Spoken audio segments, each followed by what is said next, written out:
여러분 반갑습니다. 오늘도 새벽 돌베개에 오신 성도님들을 주님의 이름으로 환영합니다.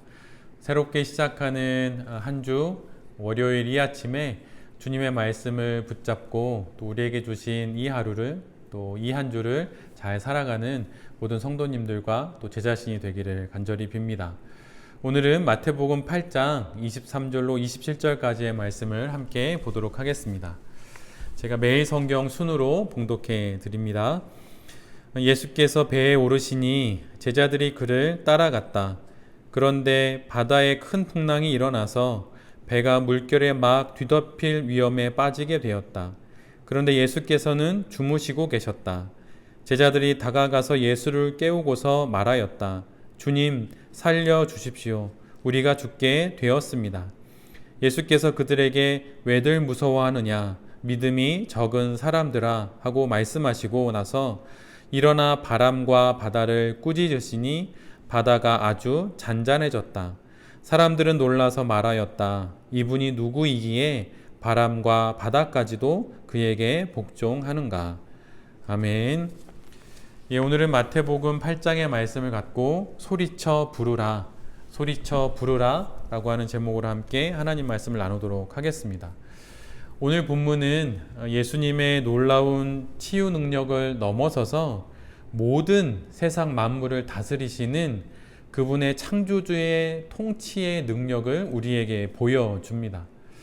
마태가 마태복음 8장 전체에 기록한 치유 이적과 왕 대신 예수님의 능력이 한 주를 시작하는 그분의 백성이요 그분의 자녀인 우리 가운데 임하시기를 간절히 기도드립니다.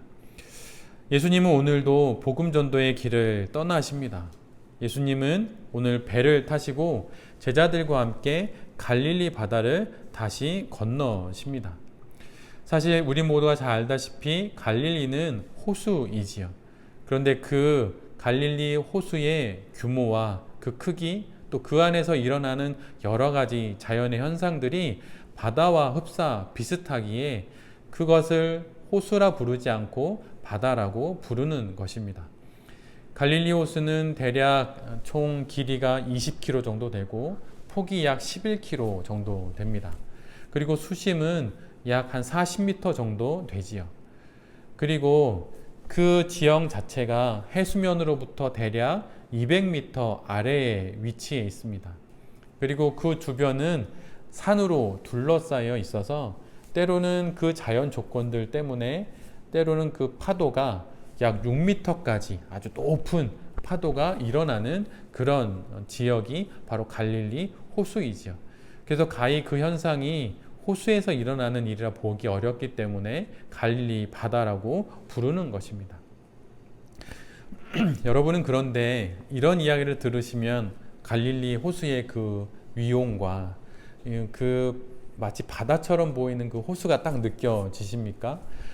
근데 실은 저는 이게 그렇게 느껴집니다. 왜냐하면 예전에 대학원에 다닐 때 낙동강 하구에서 저서생물을 조사하러 간 적이 있었어요. 그러니까 동중국해도 나간 적이 있었고 또 낙동강, 또 때로 낙동강 그 앞바다에 나가서 여러 조사를 한 적이 있습니다. 그날도 여느 때와 같이 낙동강에서 이제 배를 타고 여러 장비를 싣고 그 배를 타고 이제 낙동강을 이제 따라서 낙동강 하구를 지나 이제 앞 바다로 들어가는 그런 일정이었습니다. 그런데 그날은 비록 좀 바람이 좀 많이 불기는 했지만 파도는 그래도 의외로 이렇게 높지가 않아 가지고 낙동강 안에서는 아주 괜찮은 그런 이제 상황이었어요.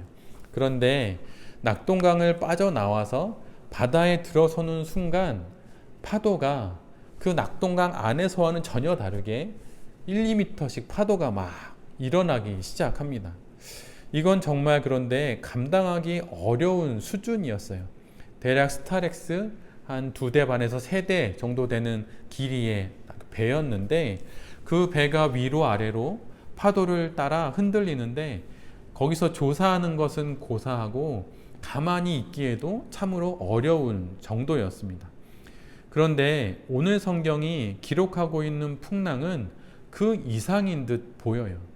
그리고 심지어 그 배에 같이 탄 제자들의 적지 않은 수는 그들의 원래 본 직업이 어부였지요. 갈릴리 바다에서 소위 잔뼈가 굵은 사람들입니다. 제가 낙동강에서 배를 탔을 때 같이 갔던 저를 포함한 모든 대학원생들은 거의 멀미를 하느라 난리였어요. 그런데 선장님은 유유히 배를 운전하면서 담배도 피고 라면도 끓여서 그 자리에서 드시면서 그렇게 1, 2m 되는 파도를 그렇게 잘 이렇게 운전하시면서 저희와는 전혀 다른 모습으로 그렇게 그 자리에 있었죠. 그렇다면 제자들도 이제 그런 모습이어야 하지 않겠습니까? 근데 전혀 그렇지가 않은 거예요. 얼마나 그때의 파도가 높고 그때의 풍랑이 거셌는지 어부였던 제자들도 견뎌내기 어렵고 두려움에 휩싸일 정도의 그런 상황이었던 것이죠. 마가복음에서는 이때의 상황을 밤으로 표현하고 있습니다. 밤에 배를 띄워서 어부들인 제자들이 예수님과 함께 갈릴리 바다를 지나가게 되는 거예요. 근데 실은 대부분 고기를 낚는 그 일은 밤에 이루어집니다. 그래서 어부였던 제자들에게 밤에 배를 띄우는 것은 결코 이상한 일이 아니었죠. 일상적인 일이었어요. 그리고 제자들이 생각하기에 가장 안전하고 또한 가장 좋은 날을 택하여서 그런 시각을 선택해서 항해를 한 것입니다. 그런데 가장 익숙한 모든 것이 있는 그곳에서 상상하지도 못했던 일을 맡게 된 것입니다. 잘 아는 장소요, 많은 경험이 쌓인 장소고 가장 적절한 시간을 선택해서 경험이 있는 동료들과 함께 배를 띄운 것입니다. 그런데 이런 위급한 상황을 맞게 된 것이죠. 그러자 그들은 예수님을 찾습니다. 부랴부랴 예수님을 찾아서 예수님을 깨우게 되죠. 그런데 예수님은 뱃고물에서 누워서 주무시고 계셨어요. 대자연 앞에 서면 누구나 자신의 왜소함을 느끼게 됩니다. 그래서 때로는 교회 안에서도 좋지만 또 성경 말씀으로도 좋지만 때로는 자연 속에 나아가서 아주 큰 산과 넓은 바다를 보며 이 세상을 창조하신 그 하나님의 피조물을 보면서 하나님의 그 어미로우심과 하나님의 그 크심을 경배하고 노래하는 것이 우리들의 신앙에 아주 또 큰 도움이 되기도 합니다. 대자연 앞에 서면 누구나 다 왜소함을 느끼게 되고 때로는 생명의 위협으로까지 다가올 정도라면 인간이 보이는 그런 호기로운 말과 용맹스러운 행동 이런 것이 얼마나 하찮고 보잘것없는지를 알게 됩니다. 그런데 그 대자연이 예수님의 한마디에 일순간 잔잔해집니다. 성경은 이를 이렇게 기록해 놓고 있어요. 아주 잔잔해졌다. 예수님의 한마디, 그분의 말씀으로 일순간 폭풍이 사라진 것입니다. 거세게 일렁이던 그 파도가 일순간 잔잔한 그런 호수처럼 정말 되어 버린 거예요. 그리고선 예수님께서는 제자들에게 이렇게 말씀하십니다. 왜들 무서워하느냐? 믿음이 적은 자들아. 바다가 되었든 도시가 되었든 예상하지 못했던 상황과 일들이 늘 우리에게 찾아오게 됩니다.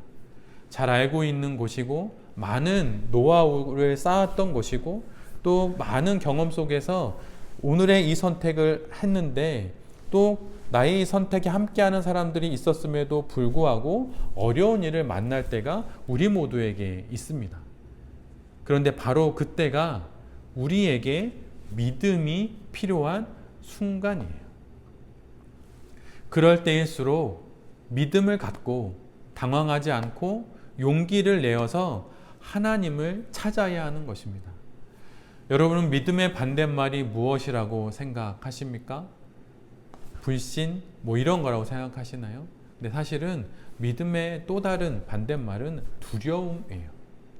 성경 속에 두려워하지 말라 이 말이 365번 기록되어 있다는 말도 있더라고요. 정확히 그런지는 모르겠지만 365번 두려워하지 말라라고 하는 그 말씀이 적혀 있다는 의미가 무엇이겠습니까? 믿음의 가장 큰 걸림돌이 두려움이라고 하는 거예요. 두려움은 우리를 왜소하게 만들고 결국은 믿음을 저버리게 만듭니다. 그러기에 위기 앞에서, 내가 감당할 수 없는 많은 일들 앞에서 나의 당황함을 멈추고 하나님의 다스림을 우리가 영혼의 눈으로 바라봐야만 하는 것이죠. 세상 모든 것들은 하나님의 다스림 아래에 있습니다. 비록 내가 버거워하는 이 상황과 이 사건과 이 일들조차도 나는 버거워할지 모르지만 하나님께서는 그분의 손 아래에 두고 있으신 거예요. 하나님의 통치 아래에 그 모든 것이 있습니다. 두려운 현실 앞에서 예수님의 꾸지람을 듣더라도 주님께 나가 주님을 찾아야 합니다. 믿음은 믿습니다라고 말하며 가만히 있는 것이 결코 아니에요. 어려운 일이 있으면 그 상황을 갖고 오늘의 제자들처럼 믿음이 적은 자라는 소리를 듣더라도 주님을 찾아야 하는 것입니다. 주님 살려주십시오. 우리가 죽게 되었습니다 라고 소리쳐야 하는 것이죠. 두려우면 두렵다고, 도움이 필요하면 도움이 필요하다고 하나님께 소리를 쳐야 합니다. 이것이 기도예요. 기도가 무엇인가, 물론 배워야 할 것이 있다고 할 수는 있겠지만 기도가 그리 복잡한 게 아닙니다. 두려우면 두렵다고, 겁나면 겁난다고, 도움이 필요하다면 도움이 필요하다고 고상한 척하지 않고 하나님 앞에 나의 모습을 있는 그대로 주님 앞에 말하고 그분을 찾는 것, 그것이 바로 기도라고 하는 것이죠. 위기의 순간 고상한 척하는 것은 신실한 것이 아닙니다. 위기의 순간 소리치는 것이, 그것이 진실된 것이죠. 그때에도 체면을 차리고 주님을 찾지 않는 것은 교만입니다. 내가 예를 들어 사회에서 주목받는 위치에 있으니 나는 소리치면 안 돼. 여러분, 그런 게 아니에요. 하나님 앞에 그것이 뭐가 중요합니까?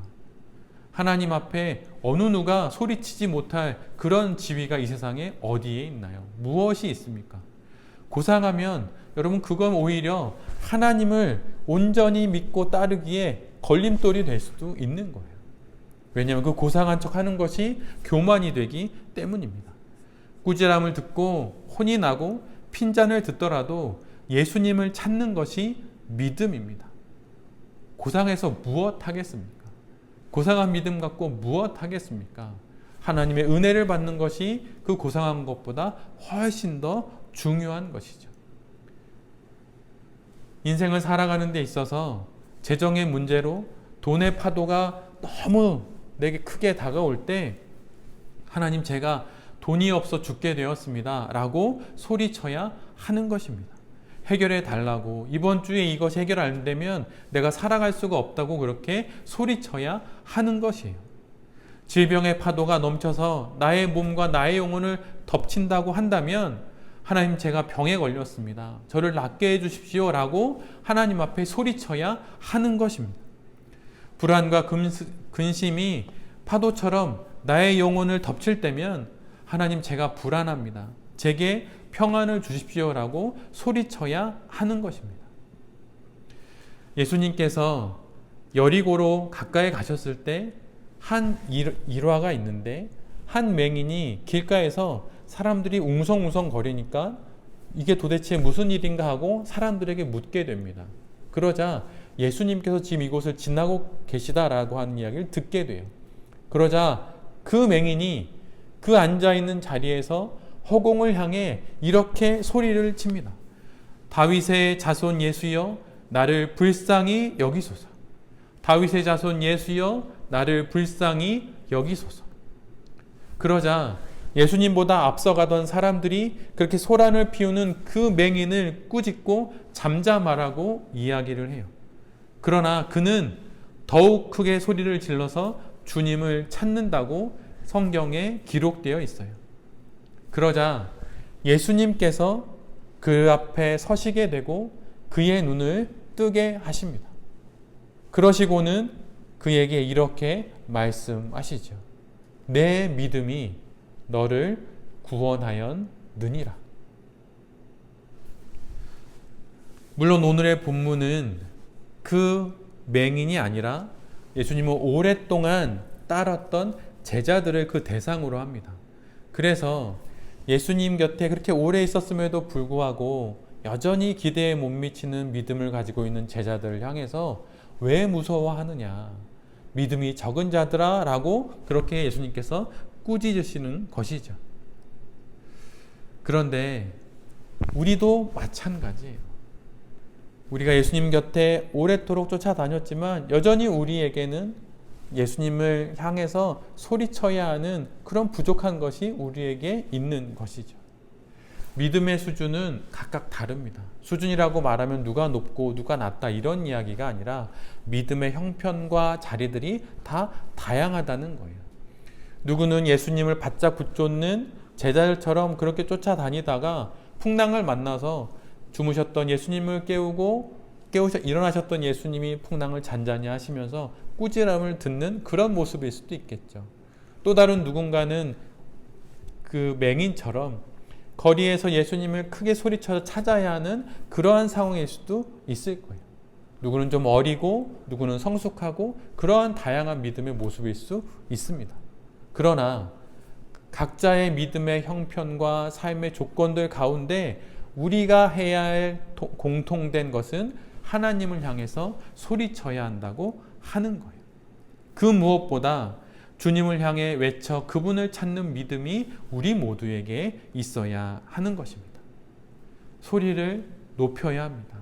세상을 향해서가 아니라, 사람들을 향해서가 아니라, 나를 어렵게 하는 그 상황과 조건들을 향해서가 아니라 하나님을 향해서 소리를 쳐야 하는 것입니다. 그렇게 예수님을 부를 때 그분이 우리를 보시고 우리를 구원하시고 우리를 살리시게 되는 것입니다. 이제 새롭게 한 주를 시작합니다. 또 그렇게 아주 매서웠던 추위도 이제 1월 말 2월 넘어가면서 조금 잦아드는 것 같기도 해요. 이렇게 날씨가 풀리듯 우리의 삶도 주의 은혜 가운데 조금씩 잘 풀려나갔으면 좋겠습니다. 그리고 그런 삶 가운데 혹 어려운 일들을 만나게 된다면 다른 사람 찾지 말고 다른 곳 바라보지 말고 예수 그리스도 그분을 바라보면서 소리쳐 그의 이름을 부름으로 말미암아 주님의 도우심으로 우리에게 다가온 삶의 많은 난관들을 잘 헤쳐나가는 그런 믿음의 사람들이 모두 되시고 또 이 말씀을 전하는 제 자신도 그런 믿음의 사람이 될 수 있기를 간절히 기도드립니다. 새로운 한 주를 시작합니다. 이 새롭게 시작하는 한 주 주님의 손 꼭 붙잡고 주님을 향해 소리치며 주님과 함께 삶의 많은 여정들을 주님과 함께 잘 지나가시는 우리 모두가 될 수 있기를 간절히 기도드립니다. 아멘. 제가 기도하겠습니다. 주님, 우리가 믿음이 적은 자입니다. 평온할 때는 그렇게 믿음이 있는 척하지만 위기와 근심이 몰려올 때는 그 믿음은 온데간데 없이 사라지고 이내 불안과 두려움에 떨곤 합니다. 주님, 우리의 믿음 없음을 불쌍히 여겨 주시옵소서. 삶의 많은 문제와 어려움 앞에서 혼자 끙끙 앓지 않고 당신을 찾겠습니다. 당신이 꾸짖으시더라도 당신을 찾겠습니다. 주님을 소리 높여 찾겠습니다. 그 꾸지람 속에서 더 깊은 믿음을 갖기를 소원합니다. 주님, 한 주간의 시작인 월요일입니다. 오늘 새로이 일주일을 시작합니다. 이 한 주간도 주님이 내 인생의 배 위에 계심을 기억하고 용기를 내고 힘을 내어 잘 살아가게 하여 주시옵소서. 이 한 주간에 있을 모든 일, 모든 만남, 모든 계획 가운데 임마누엘로 우리 곁에서 함께하여 주시고 에베네셀로 우리의 앞과 우리의 뒤에서 우리를 도와 주시옵소서. 이 모든 말씀 우리 주 예수 그리스도의 이름으로 기도드립니다. 아멘.